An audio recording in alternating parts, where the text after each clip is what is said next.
Ancient Egypt continues to fascinate, as it has for hundreds of years now. Museums hold pride of place when it comes to the mechanism by which many people encounter ancient Egypt, whether it be through modern art that uses Egyptian motifs, or by the careful display of actual artifacts from ancient Egypt for museum-goers to encounter. Exhibitions featuring Egyptian artifacts are often the gem of ancient museum collections, but the curation and exhibition of these artifacts are contested spaces, often created to shape the experience of museum-goers in subtle ways. With a PhD in art history and an MFA in curation, our guest, Dr. Rachel Kreiter, helps us unpack the curation and exhibition of ancient Egyptian art and artifacts in museums. Dr. Kreiter helps us to understand the sometimes subtle, sometimes provocative exhibition of ancient Egyptian art in museums, how we might distinguish between art objects and religious objects, and why understanding ancient art history matters when it comes to creating museum exhibitions.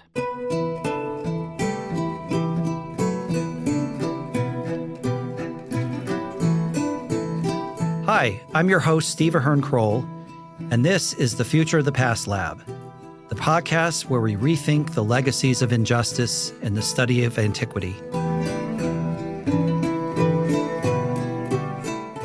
Well, welcome, Dr. Kreiter, to our fourth episode of Future of the Past Lab podcast. So you have expertise in ancient Egyptian art, and so you are an art historian who is a curator at Vanderbilt. And I was wondering if you could talk about the way that ancient Egyptian or even ancient artifacts are curated in museums in terms of the expertise of the curators. Do they have expertise in a particular academic discipline, or are they more museum expertise, or a little bit of both? How does that work?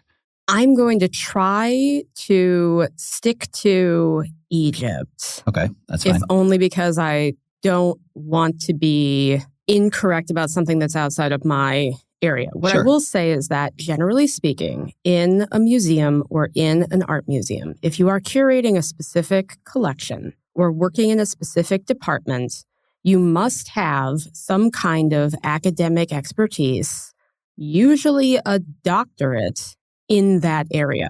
So I would expect that in a museum, people who are working in, say, the Department of Greek and Roman Art have a PhD in some aspect of that or something that is related.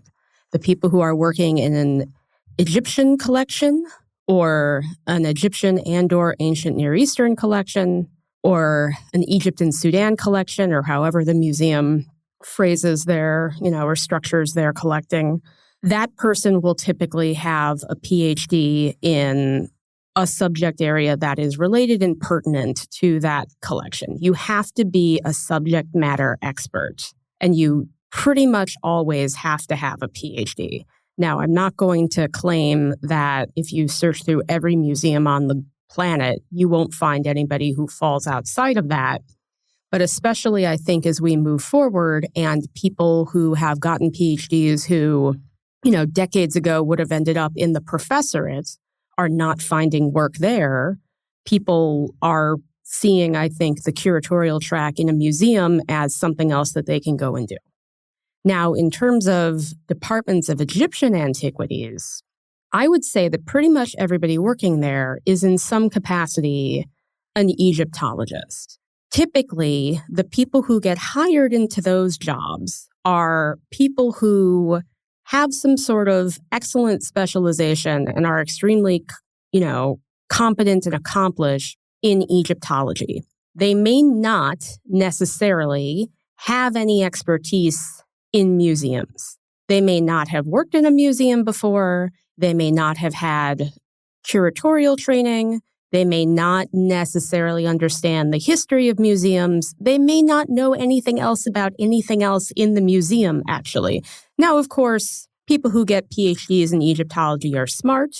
There are people who have gone to higher education. So I'm not trying to suggest that, Egyptologists who are working in museums literally only know about coffins, and if you showed them a Renaissance painting, they would say, "What's that? I've never seen a canvas before. I'm not trying to, assert that. But what is the case is that because jobs in Egyptology are not many, it has been pretty typical for people whose specialization is just Egyptology broadly, usually with an emphasis on archaeology or philology or possibly history, and not necessarily art per se, to take curating jobs in a museum because this is considered a place from which Egyptological research can be produced.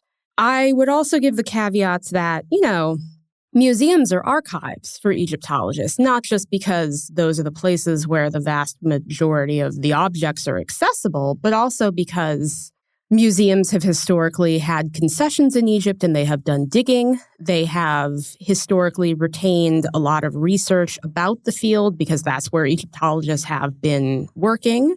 And so it's not that Egyptologists have never encountered or never been into a museum before. I'm sure they have. And of course, because positions in Egyptology are few and far between, the opportunities that people take when they're, developing their careers and getting their degrees are probably often leading them in and out of museums in some capacity. But typically speaking, they are not trained to be curators of Egyptian art. They are subject matter specialists in Egyptology who end up working in a curatorial position. So what are the advantages of being an art historian in that sort of role versus an Egyptologist? Well, if you're working in an art museum, which is a venue that traditionally houses ancient Egyptian art, I would say you have at least some responsibility, or it would behoove you in some sense to have an understanding of what else is in this museum.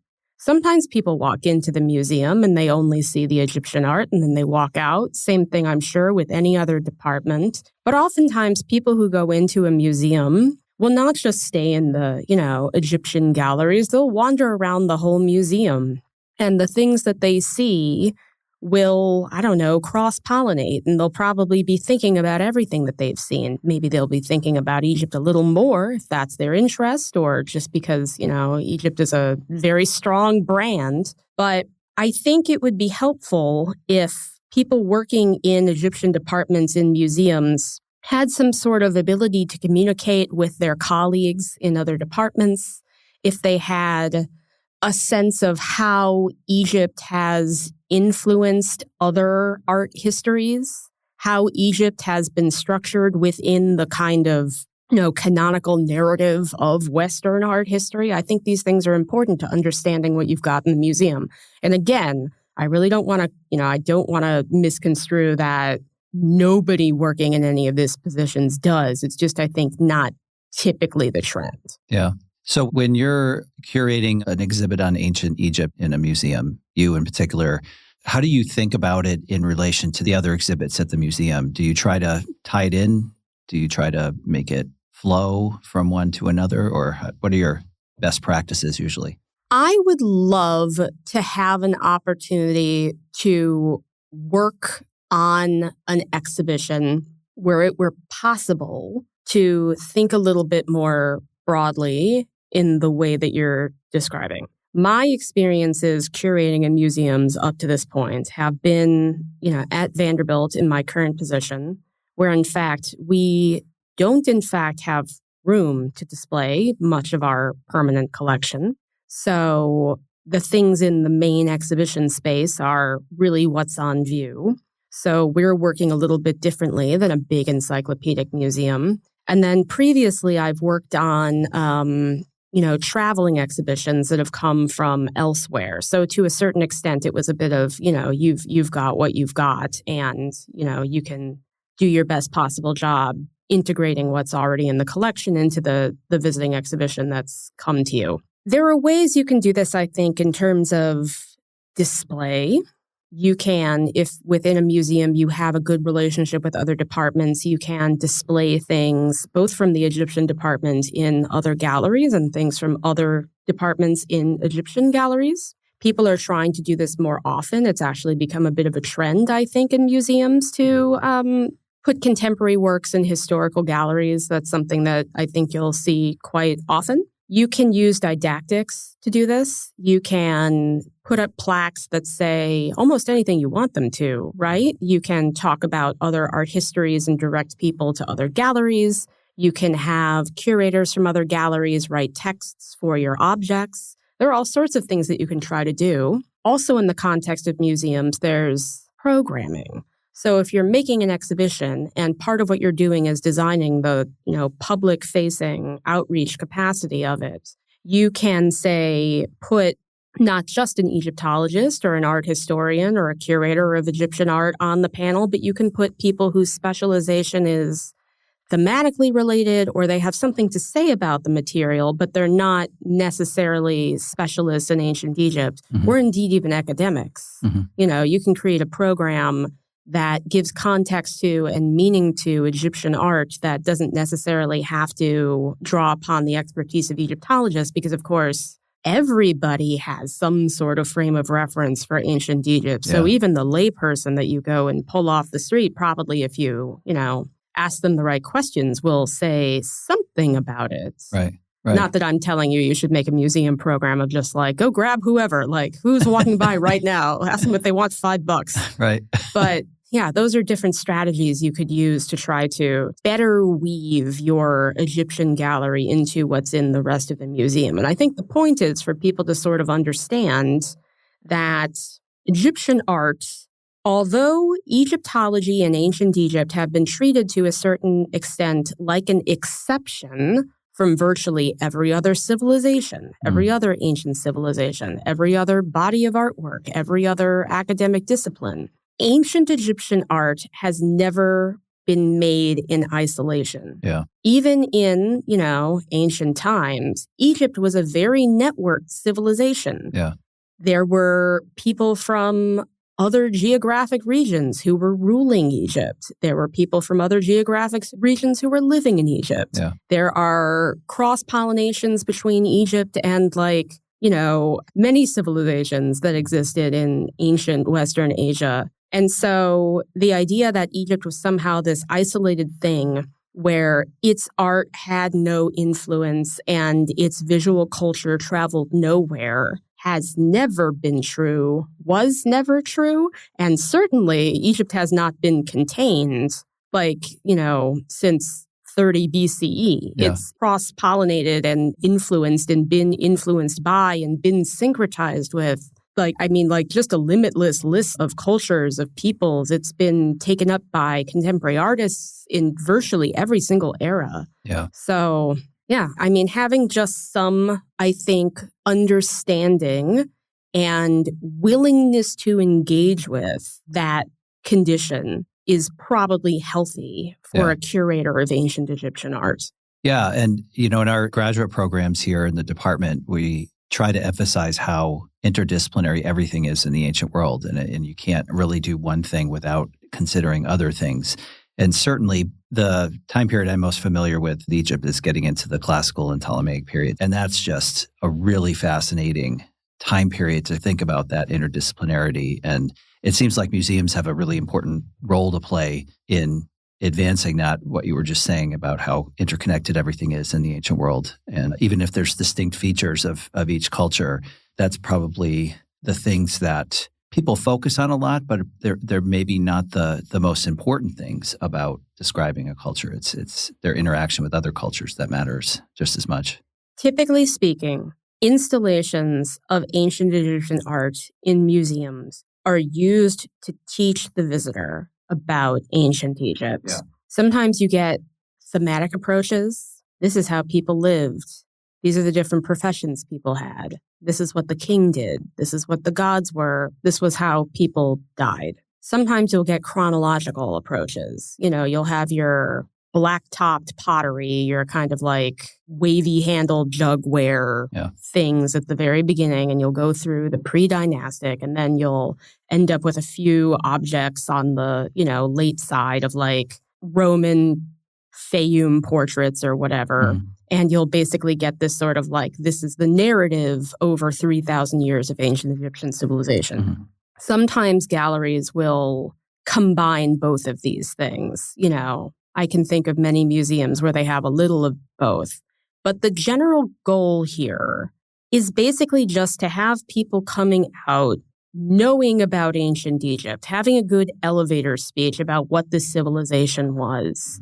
You know, people have a lot of questions about ancient Egypt, so I'm not going to pretend that there isn't an interest in it. You know, I presume little kids still want to know, like, how a mummy is made. Right. So it's not that museums have no job in teaching people about this. But generally speaking, within Egyptology, and therefore in the museum, objects or artworks, depending on, you know, what lane you want to pick in terms of talking about these things, have been treated as effectively examples of or illustrations of larger points that Egyptologists want to communicate about the civilization. Yeah, yeah. So the most dramatic museum displays or museum collections that I've seen are the shiny ones, you know, the dramatic finds and those sorts of things. But how, you know, and those are really interesting objects, but they're really talking about a very small percentage of the population, the elite portion of the population. So how much are exhibits starting to focus more on non-elite people? And is that been as attractive to museum goers as it should be, in my opinion?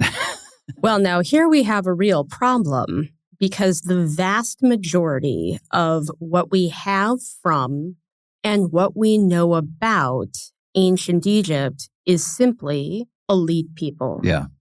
That's not uncommon across everything in the ancient world. Yeah, that's what the archaeological record has given us. I think there are a lot of things you could do to try to soften this, even if in fact you are a museum that has not one scrap of material that couldn't be called elite. Mm-hmm. You can structure your display in such a way that gets people to ask questions about who is an elite, what am I actually seeing? I'm not saying that's easy. And of course, as a hypothetical, I can't tell you right this second how to do that, but like, surely you could. You can also just write texts, you know, this is the sample that we have. Yeah. This is where we got our material from. This is why these things came into the museum. The fact that they're very complete and shiny, and in some cases very large. This is what was attractive to the people who were collecting this material to found this collection. Or we're an art museum. So when we were having people go to Egypt and buy things for us and bring them back, the things that they were scouting for were things that would look really good in the same building that houses Impressionist paintings, right. And, you know, Neapolitan creches or whatever it is. That's the curatorial preference that the collection is founded on. Yeah. You can also just directly address, you know, the elites of Egypt were the people in power, and they had a very keen interest in staying in power.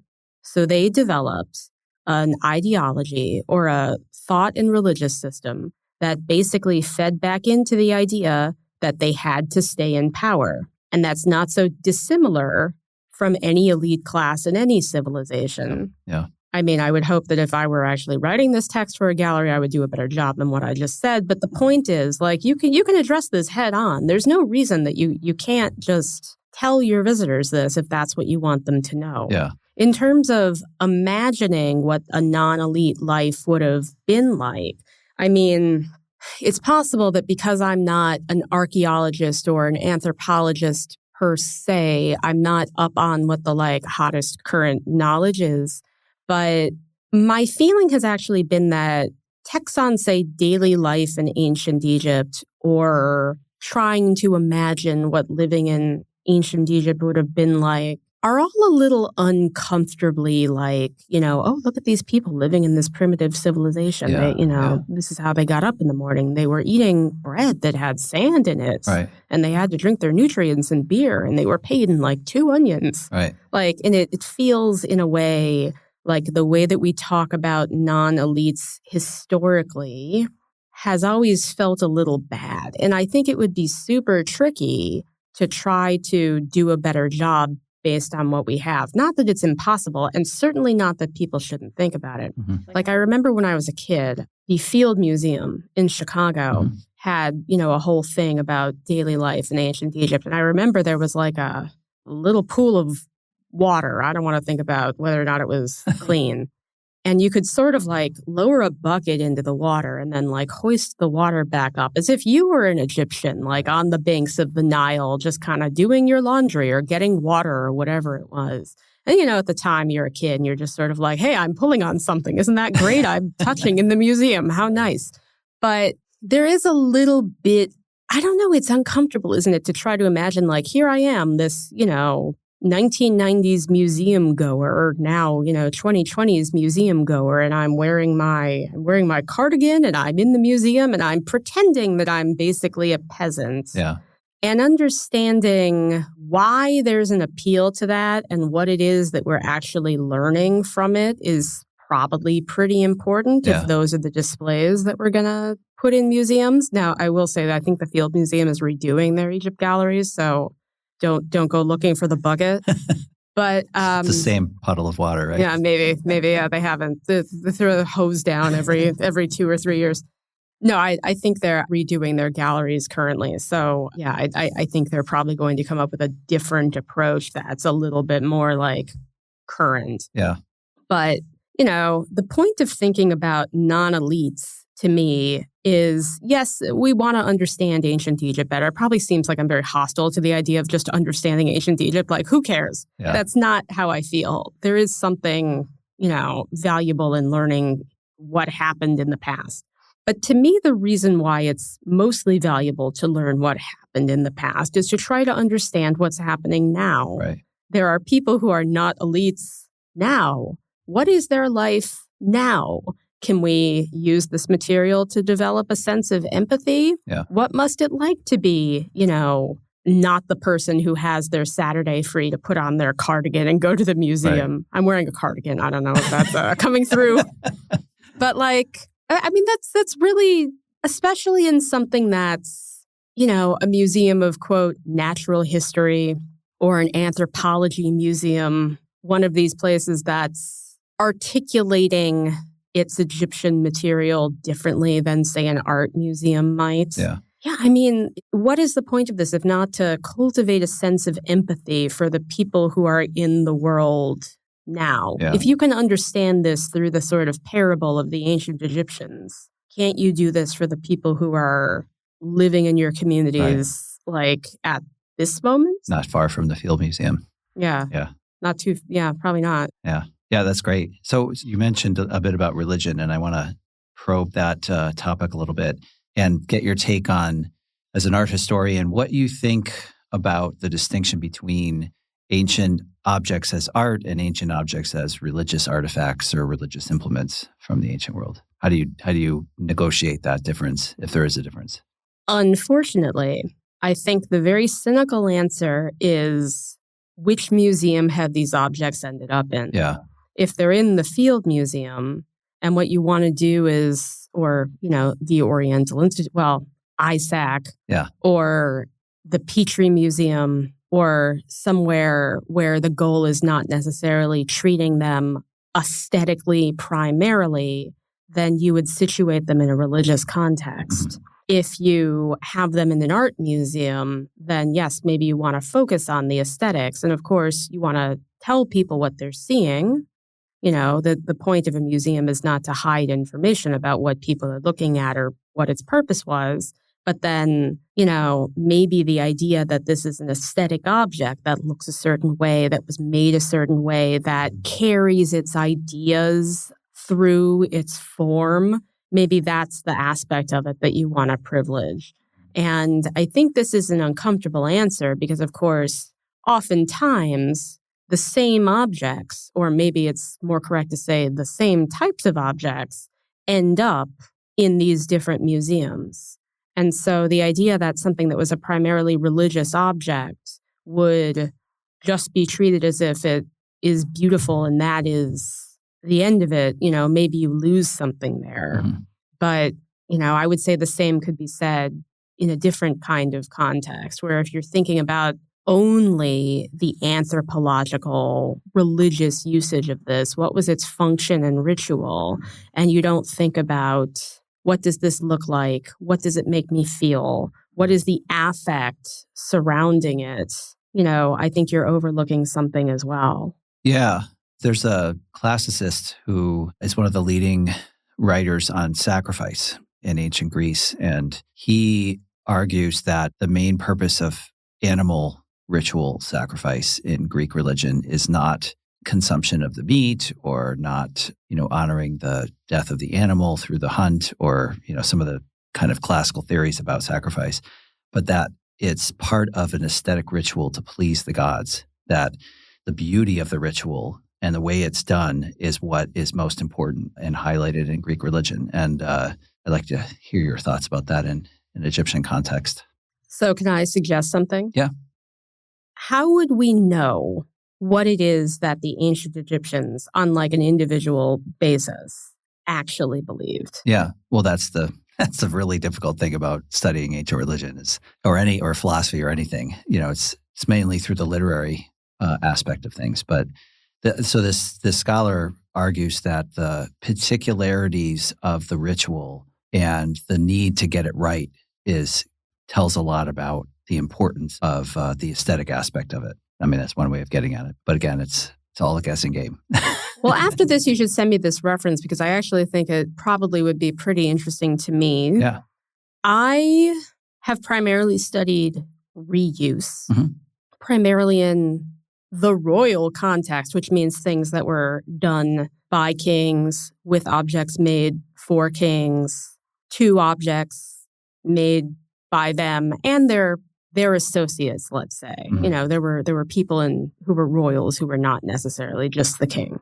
There is a suggestion that there are prescriptions against reusing material. That if something is somebody's tomb, then it would be unholy or otherwise ill-advised to yank their coffin out or maybe just yank their body out of their coffin, write your name on it, and now it's yours. Yeah. But that happened all the time in ancient Egypt, like constantly. There's virtually no period of ancient Egyptian history where that didn't happen. So if there's some sort of proviso or sentiment against doing this, but it happened all the time, you have to start to wonder, how far does an ideology or a religious belief actually take you in terms of your behavior? Ancient Egypt have monuments and tombs and, religious equipment that were made for people who are more distant from you than we are from the last Egyptians right now. Does the weight of, I don't know, to borrow a kind of maybe inaccurate word here, like does the weight of the holiness of those objects or, that burial, is that retained when you're entirely disconnected from who this is and their cult has been defunct for years and years? Yeah. And what I would suggest is the same way that, you and I probably have slightly different feelings about the cultural mores that we're steeped in, which of them we're willing to follow and which of them we think we have to follow and which of them we're willing to break, individually from person to person. I can't imagine that the ancient Egyptians didn't have a multiplicity of personal feelings about how they were or weren't interacting with the rituals and the belief systems that were transmitted down to them. Yeah. And time is a weird thing because, archaeologists have no problem digging up a graveyard from 3,000 years ago, but nobody would dig up a graveyard that is 100 years old, Well, I think somebody probably would, but I'm sure they would understand that they were doing something really taboo. Yeah. But I think this is the, to me, sort of unresolvable question that we're kind of, I think, dancing up to, which is the fact that, people's bodies are museumified. These things are treated as basically just archival materials in one source or another. And there's been, I can't express, I think, how much discourse circles around this topic. And I am not myself resolved on it because I think the best examples that the field has supplied are all pertaining to cultures or remains of people for whom there is still a living constituency. Yeah. And when you're talking about 3,000 years ago, that doesn't exist. There's no organic continuity of belief in or family relationship to the things that people are digging up. And I think this changes the context somewhat. Yeah, definitely. I think it also has to do, something that I think is a major thing here is like, what do you as the scholar or the museum professional bring into the room with you? Yeah. How do you feel about death? What are you projecting onto this situation? Do you feel that if you were simply no longer alive, it wouldn't be your problem what happened because you wouldn't be aware of it? Or do you have a sense that it's disturbing and you're not comfortable with the idea that your remains would be on display? This is getting pretty grim. But I kind of think that's part of it. When you listen to Egyptologists talking, they're like, well, we have to treat the body with like ultimate reverence. I'm not saying you shouldn't treat a dead body with reverence. Like certainly we should not be like hacking things up to try to like find the little gems inside the burial or whatever, I don't know, the Victorians were doing. But I do think there's a sort of unwillingness to think through, again, how does the way that we receive this material actually have to do with how we feel about ourselves and what we believe now and what's happening around us as we're standing in the room with it. Yeah. It's very similar to the interpretation process of ancient texts. It's always something you have to be aware of what you're projecting into the process, for sure. What do you think the ongoing fascination with ancient Egyptian, paraphernalia, culture, objects, whatever? Why that? Why not other things as well? I mean, there are other things too, but what about Egypt continues to capture the imagination?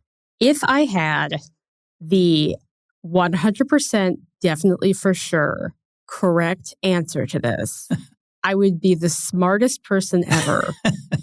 And be very wealthy as well. That I'm not sure about, actually. I wasn't going to go that far. I don't know how much money there is in it.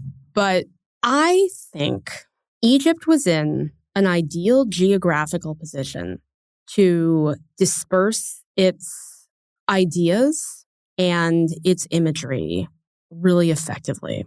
And these things have been embedded in other civilizations for millennia.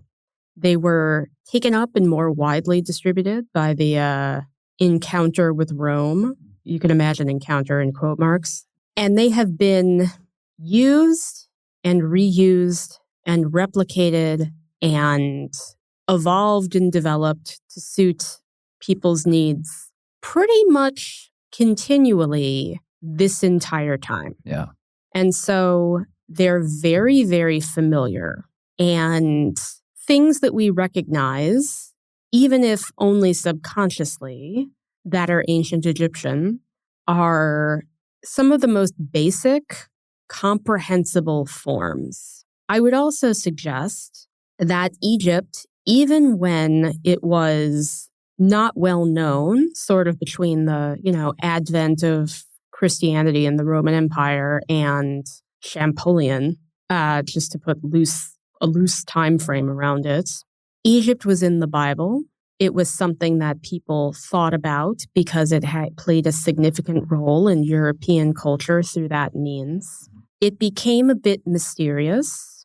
We know what this is on a textual level, and we have objects from it that are floating around, but we have no idea what all these little glyph things mean. And we have just enough information about the civilization to create, I'd say, like an enticement to speculate, if that makes sense.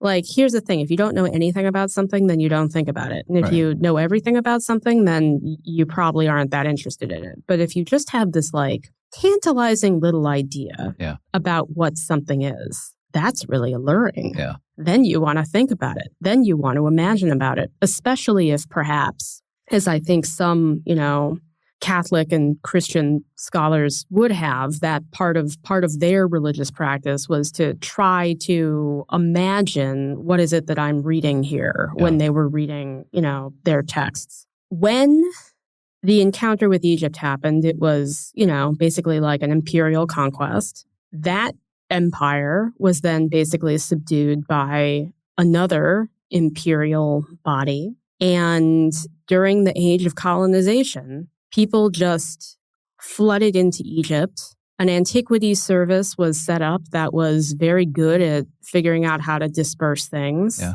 And these images and objects just continued circulating. Yeah. And so I think it's a perfect stew of basically every, at least, from our perspective as people who are sort of coming out of a, I don't know, for lack of a better term, a Western tradition. It's just a perfect stew of all the ingredients you need to like have something endure. Yeah. It's just, I think, to a certain extent, an accident of luck that this civilization was in the right place at the right time to spread itself around over a very long, almost like unprecedentedly long history, during which they continued to make things and produce artworks and produce ideas that were certainly not the same the entire time, but like recognizably like continual enough that like things just got into circulation and it hasn't stopped. Yeah. And then there's the magical, mysterious quality that kind of, gets played up at different times. And we had a person come through about 7 or 8 years ago as a postdoc, maybe 9 years ago, as a postdoc. She had a fellowship that was paid for, and she just wanted some residency somewhere at a university. So she came to our department, and we found out that the reason why she wanted to come was because she and her husband were actually involved in this organization in Minnesota that was interested in sort of the symbolic, mysterious nature of Egyptian hieroglyphs. And so her academic work was sort of a cover for this other world that she lived in. So that was fun to experience. I've met people who believe in ancient Egyptian religion. I've met people who really genuinely think that there is something potent and mysterious and that this religion is real and they actually believe it. Yeah. I've met people at ARCI, the American Research Center in Egypt. Mm-hmm. That's the big academic organization for U.S. Egyptology. People have come to this conference because they think like, oh, I will find like-minded people here. Yeah. I have met people who are part of, they would, bristle at the word cult, but people who really practice this religion. Yeah. The thing is, this is not new. Mm-hmm. There is not a religious continuity from ancient Egypt. These are all revivals in some capacity. But the idea that there was some sort of like mystical power or kind of like unknown magical quality imbued in hieroglyphs is very well documented. Yeah. There's like a huge amount of good scholarship about how this phenomenon it got really hot in the early modern period, but it's basically been consistent the entire time. When people didn't understand how to read hieroglyphs, but they were seeing these objects, they just sort of thought like, oh, well, this is mysterious and there's got to be something sort of like, potent about these things. Yeah. Yeah. I mean, is this sort of akin to the neo-pagan sort of religious practice that, sort of taps into some of the categories of ancient Greek religion and Roman religion to form their religious practice in the modern period? I think potentially for some people. I think it's important to say that there is a kind of Afrocentrist school of it as well, which makes a lot more sense to me. You know, if you are part of a group that has been othered for a very long time, finding meaning where you can make it in something that's not like, you know, the dominant elite belief system is probably like really empowering and important.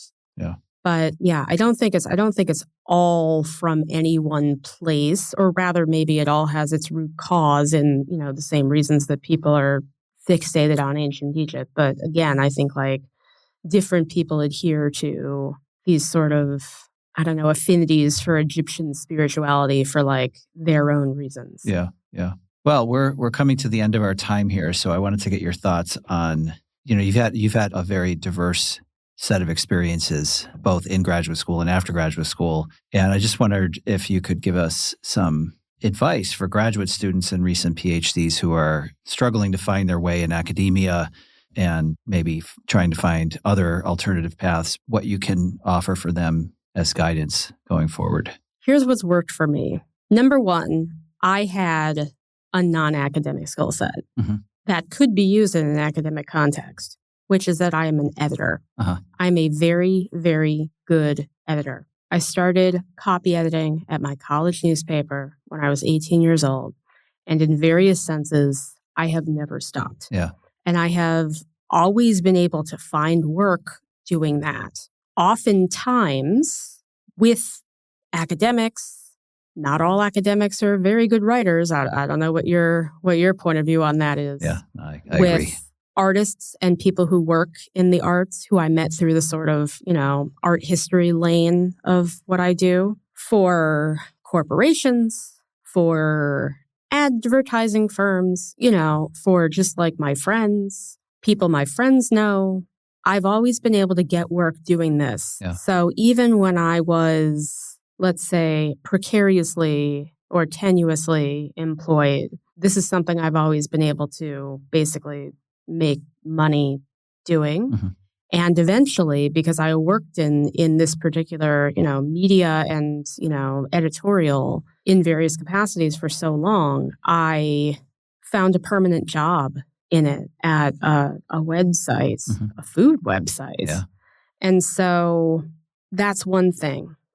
People need editors in academia. People who can, you know, write and edit, like that's always something that you can fall back on. There's always a need for that. And in fact, I think one of the things that has made me an attractive candidate for, say, my current position is because we're a small museum that doesn't have a publications department or like an editorial staff or even really anybody around who can do this kind of work. So the fact that I can produce good writing or produce like, you know, legible grant applications, successful ones, that's a different thing. But like something that like, you know, the big problem with it isn't that nobody knows what this is saying and it's like not clean writing. I think that's something that makes me a strong candidate, actually. In fact, I have ended up in my current position to a certain extent because I was working on editorial projects with the person who's now my director. Yeah. So that's the reason we were working together in the first place, is I worked on an exhibition catalog with her, et cetera. So like having a skill set that is an adjunct to, but also doesn't have to be part of academia, I think has been super important for me. Yeah. However, here's the other thing, and I'm not sure how helpful this is going to be to people, or maybe what I should say is how relieving. It's been a waiting game, and I have been fortunate enough that I could endure that wait and also go back to the field when I needed to. Yeah. So I had a doctorate in art history, and I was not able to start working in the field immediately. Yeah. So I worked as a freelance editor for several years. And then I decided what I wanted to do, because I wanted to give myself the opportunity to actually work in the field, was go back and get an MFA in curating and kind of redirect myself. And if I had not done that, I would not have my current position, and I would not be working in the field at all right now. You know, I'd probably just be, you know, editing food writing. And so I think the idea that people can maybe take away from this is that the opportunities you are given are things that organically develop on the basis of the work that you have done. Like, when I met the person who's now my director, I didn't think, in 15 years, this person will have a museum job to give me. Yeah. They were just somebody whose interests were in line with mine. And then, as our relationship went on, we figured out like how we could work together, right? Yeah. But also, I've been in the fortunate position that I could direct myself back into this field when I wanted to. And I'm not totally sure that that's something that everybody would have the opportunity to do. At least, you would have to be able to withstand the cost of it, which is basically I'm, working as a freelance editor and I have a nice little life. And now I'm going to go back to graduate school. Yeah. That seems silly. But it worked. I mean, it not that, you can predict how it's going to work in the end, but the idea of keeping yourself open to whatever might work is probably a good principle to have. Yeah, but I also would acknowledge that somebody who didn't necessarily have, or maybe what I should say is somebody who had more commitments or more contingencies in their life than I had, which was a cat. Yeah. Maybe wouldn't be in a position to do that. And by the way, that's not me saying like, so don't give yourself any contingencies. Yeah. Have no responsibilities or ties to anything or anyone. I'm not saying that. What I'm saying is, it's important to me to acknowledge that like the set of circumstances that enabled me to make the decisions that got me where I ended up were very particular to me and had a lot to do with what kind of person I am and the things that were important to me. Right. And that might not be the same for everybody. And if what you end up doing is, taking your formidable critical thinking skills and your ability to write well and your thorough knowledge of an interesting topic that you can express in like not severely academic, off-putting terms and just talk about like a normal person with people and find some kind of other job that is not necessarily the thing that you got a PhD in, you might be pretty happy doing that too. Yeah, absolutely. Well, thank you so much for your thoughts and your time, and best of luck in your still new job in Vanderbilt. Oh, yeah. Thank you. We have a show open every semester. So if you are in Nashville, Tennessee, because somebody wanted you to go on their bachelorette party, riding drunken bike ride through downtown Nashville, try to find the wherewithal the next morning to get up and drag yourself to the Vanderbilt University Museum of Art. We are typically in line with the academic schedule. So one day we'd love to be open during the summer, but if you're with us either before mid-May or after August, please come into the museum. We'd love to see you. Sounds good. Well, thanks again. Well, thank you. This has been a production of the Future of the Past Lab at the University of Minnesota's Department of Classical and Near Eastern Religions and Cultures. Our recording engineer is Jonathan Prestrud at the College of Liberal Arts Language Center at the University of Minnesota. Visit futureofthepastlab.com to learn more about how we are rethinking the legacies of injustice in the study of antiquity.